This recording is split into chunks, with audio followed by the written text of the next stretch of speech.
Good morning from Belpahari. কালকে আমরা ছিলাম এই পবিত্রা হোমস্টেতে। কোলাহল জীবন থেকে যদি একটু নির্জনতায় সময় কাটাতে চান তাহলে চলেই আসতে পারেন বেলপাহাড়ির রাগৈবিল গ্রামে পবিত্রা হোমস্টেতে।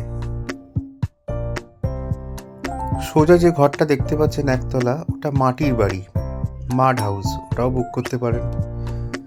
ডান দিকে এখানে রান্না বান্না হয়, বাইরে একটা বড় উঠোন, বাঁ দিকেও এটা রান্নাঘর। এই উঠোনের থেকে উঠে সোজাসুজি দেখুন, এখানে খাওয়া দাওয়ার টেবিল আছে, এখানে লোকে খাওয়া দাওয়ার অ্যারেঞ্জমেন্ট ওরা করে। তো সুন্দর আদিবাসীদের ছবি আঁকা দেওয়াল, একটা মনোরম দৃশ্য চারিদিকে যেন।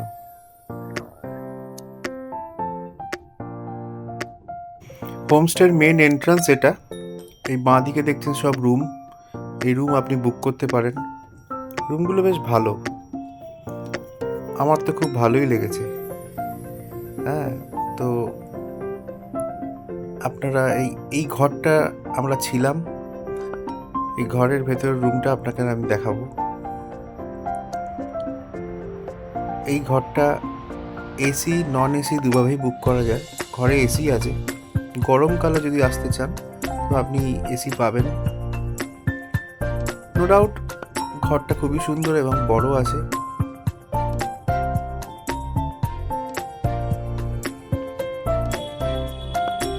বাথরুমে আপনি গিজারও পেয়ে যাবেন। বাথরুমটা যথেষ্ট পরিষ্কার, আমার তো ভালো লাগে। এই ছেলেটার নাম হচ্ছে নিতাই, আপনি একে কন্ট্যাক্ট করে আসতে পারেন। তো এখন একটু যাচ্ছি ভোরের চা খেতে। বিশুদা কুকুরকে বিস্কুট খাওয়াতে ব্যস্ত। তো চারিদিকে এই মনোরম পরিবেশ খুবই ভালো লেগেছে। যাই হোক, চা খাওয়ার পর আমরা সকালে ব্রেকফাস্টটা সেরে নিয়েছিলাম পরোটা আর ঘুগনি দিয়ে, কারণ এরপর আমাদের যাওয়ার পালা সাইট সিন করতে। চা এবং ব্রেকফাস্ট খেয়ে আমরা যেতে চলেছি গাড্রাসিনি পাহাড়। পাহাড়টা খুব অ্যাডভেঞ্চারাস। পাহাড়ের ওপরে দুটো মন্দির আছে।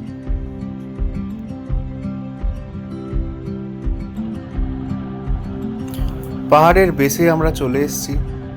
সামনে আমার বাইকটা পার্ক করে এবার আমরা আস্তে আস্তে পাহাড়ের উপরে উঠতে শুরু করব। এটা গাড্রাসিনি পাহাড়ের বেসটা।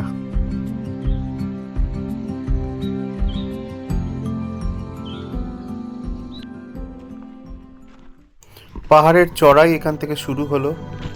আমরা পাহাড়টা ট্রেক করার জন্য ওঠা শুরু করলাম। রাস্তাটা যতটা অ্যাডভেঞ্চারাস ততটাই মুগ্ধ করেছে আমাদেরকে। এই পাহাড়টা প্রথম অর্ধেক ওঠার পর একটা মন্দির পাবো এবং পরের অর্ধেক ওঠার পর আরেকটা মন্দির পাবো।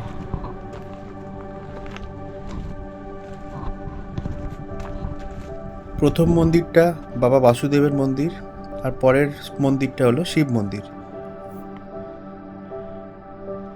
পাহাড়ের ওঠার রাস্তাটা যেন ভয়ঙ্কর সুন্দর।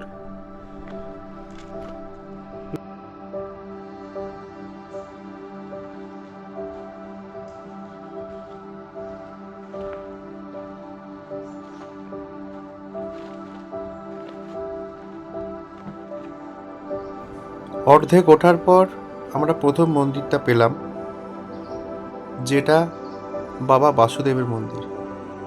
ঠাকুরমশাই এসছেন, মন্দিরের দরজা খুললেন, একটু পরে পুজো আরম্ভ হবে। এটা আমাদের সৌভাগ্য, আমরা বাবার দর্শন পেলাম। তো বাবার দর্শন আপনারাও করুন। ইনি হলেন বাবা বাসুদেব। প্রথম অর্ধেক ওঠার পর আমরা একটু রেস্ট নিয়ে পরের অর্ধেক রাস্তা ওঠা স্টার্ট করলাম। উপরে আরেকটা মন্দির আছে, শিব মন্দির।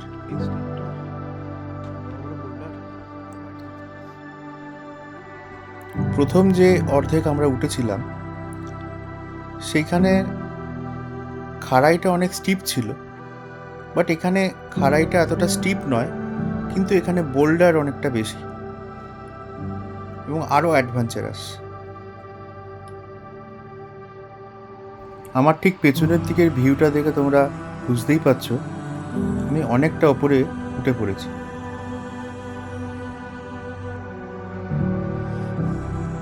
আমার এই বেলপাহাড়ি সিরিজ তোমাদের যদি ভালো লেগে থাকে তাহলে আমার এই ভিডিওটাকে লাইক এবং সাবস্ক্রাইব করে দিও। এই পাহাড়ে ওঠার রাস্তা খুবই অ্যাডভেঞ্চারাস এবং ভয়ঙ্কর রকম সুন্দর। চারিদিকে একটা অদ্ভুত শান্তি যেন বিরাজ করছে। শহরের ব্যস্ততম কোলাহল জীবন থেকে একটু নিরিবিলি বা শান্তির খোঁজে তোমরা এখানে এসে থাকতেই পারো। একটা অদ্ভুত নিস্তব্ধতা চারিদিকে। আমরা ওপরের দিকে আস্তে আস্তে উঠতে থাকছি।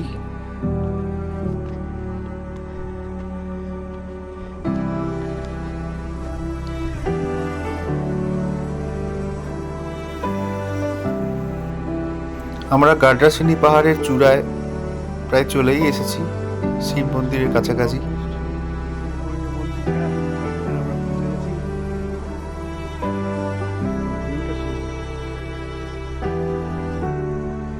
এবারে পাহাড়ের চূড়া থেকে তোমাদের চারিপাশের ভিউটা দেখাবো। দেখো, যদি এই ভিউ তোমাদের পছন্দ হয়, ভালো লাগে, তাহলে আমাকে কমেন্ট করে জানাতে ভুলো না।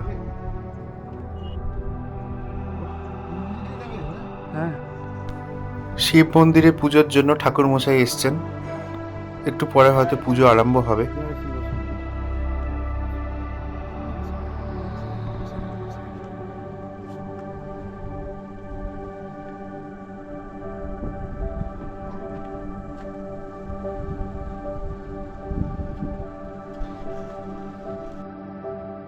ইনি হলেন বাবা মহাদেব।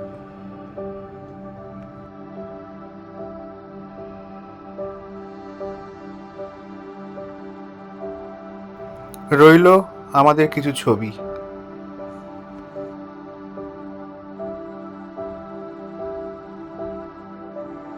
তোমরা এই অদ্ভুত সুন্দর প্রকৃতিকে নিজের চোখে দেখতে চলে এসো বেলপাহাড়ির গাড্রাসিনী পাহাড়।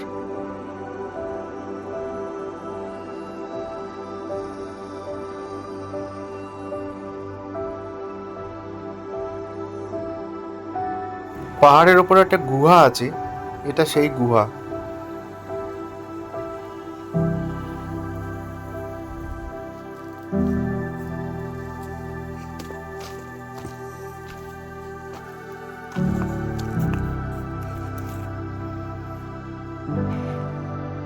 পাহাড়ের উপর কিছুক্ষণ সময় কাটানোর পর এবার আমাদের পাহাড় থেকে নামার পালা শুরু। তবে তোমরা যারা এই পাহাড়ে আসবে, নামার সময় খুব কেয়ার নিয়ে নামবে যাতে পা পিছলে না যায়।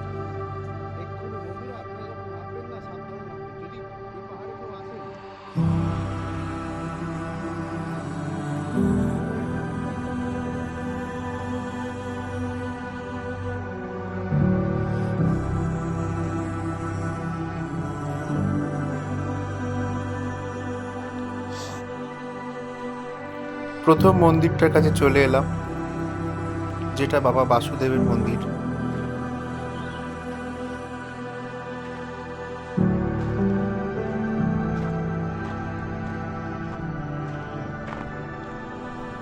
ঠাকুর মশাই প্রসাদ দিচ্ছেন।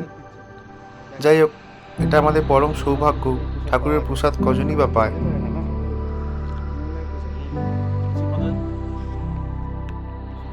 আমরা পাহাড়ের প্রায় নিচেই চলে এসেছি।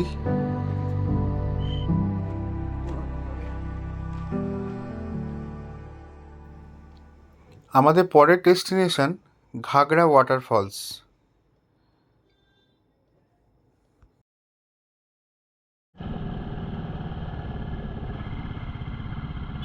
আমরা আমাদের হোমস্টে ছেড়ে এগিয়ে যাচ্ছি ঘাগড়া ওয়াটারফলসের দিকে। ঘাগড়া ওয়াটারফলস দেখার পর আমরা আজকে বাড়ি ফিরে যাব।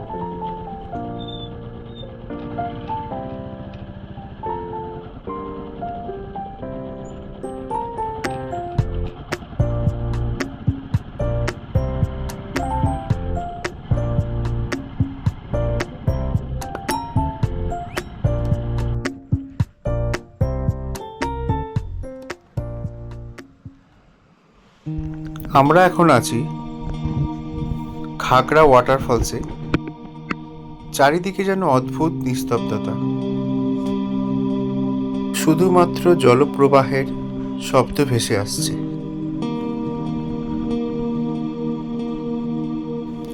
এই নদীটার নাম তারাফেনী নদী।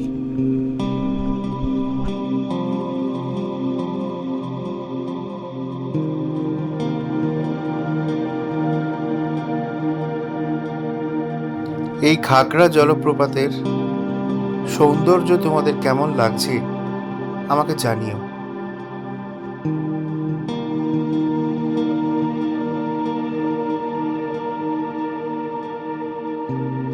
তবে বর্ষাকালে এলে এই জলপ্রপাতের জলরাশি যেন আরো বেশি মুগ্ধ করে।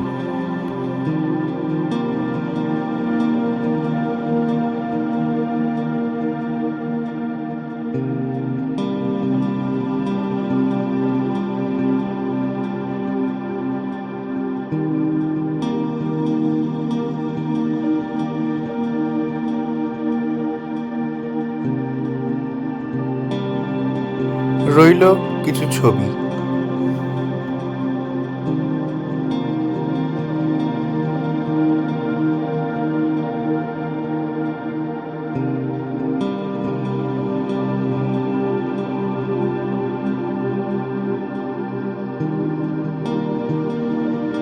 আমাদের ঘাগড়া ওয়াটারফলস দেখার পর এবার বাড়ি ফেরার পালা।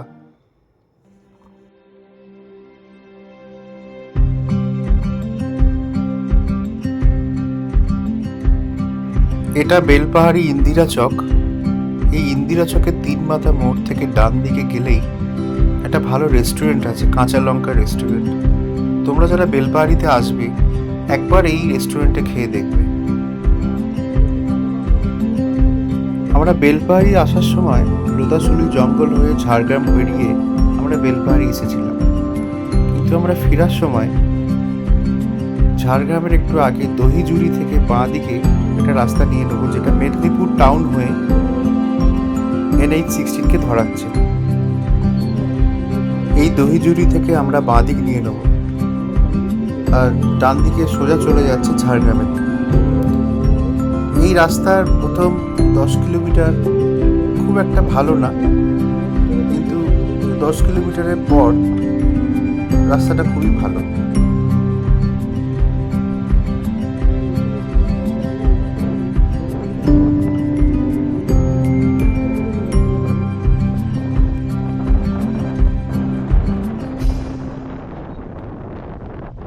যেরকম বলেছিলাম বন্ধুরা, রাস্তাটা তোমরা শুধু দেখো। সামনে আসছে কংসাবতী নদীর ব্রিজ। আমার বাঁ দিকে এখন কংসাবতী নদী। আমরা এখন কংসাবতী নদীর ব্রিজের ওপর দিয়ে যাচ্ছি। নদীতে সেরকম জল নেই, বালির চড়া পড়ে আছে।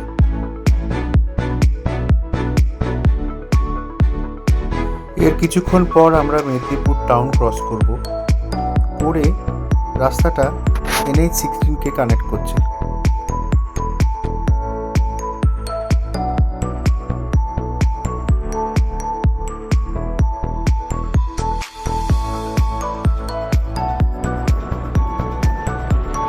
আমরা আছি এখন NH-16। সামনে আসছে ডেবরা টোল প্লাজা।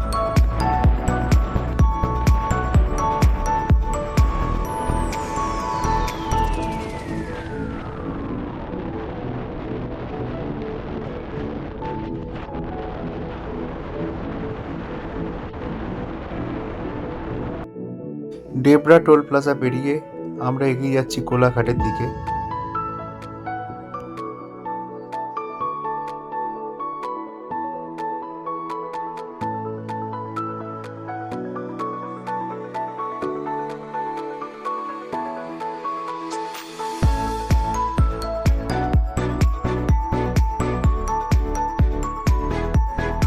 চারিদিকে সন্ধে নেমে আসছে। বেলপাহাড়িতে আমরা অনেক আনন্দ করেছি, শুধু নিয়ে যাচ্ছি কিছু স্মৃতি। রাতে ন্যাশনাল হাইওয়েতে তোমরা যখন বাইক বা রাইডিং করবে, খুব সাবধানের সঙ্গে রাইড করবে, কেন রাতে ন্যাশনাল হাইওয়েতে কোনো লাইট থাকে না, একমাত্র ব্রিজগুলো ছাড়া।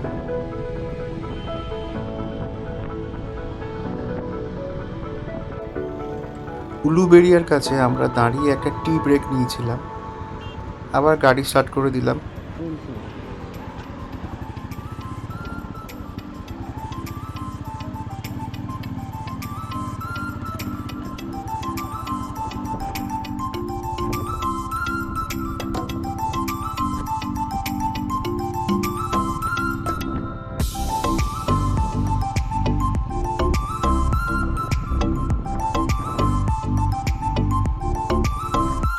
আমরা এখন বালি ব্রিজে, ওই বাঁ দিকে দেখা যায় দক্ষিণেশ্বরের মন্দির। জয় মা। তোমরা যদি এইভাবে আমাকে সাপোর্ট করতে থাকো, তাহলে আগামী দিনে আরও ভালো ভালো নতুন নতুন ভিডিও তোমাদের কাছে আমি নিয়ে আসবো। আর আমার এই ভিডিও যদি তোমার ভালো লেগে থাকে, তাহলে সাবস্ক্রাইব এবং লাইক করে দিও। তো আজকের মতো বন্ধুরা, এখানেই ভিডিওটা শেষ করলাম। ভালো থেকো।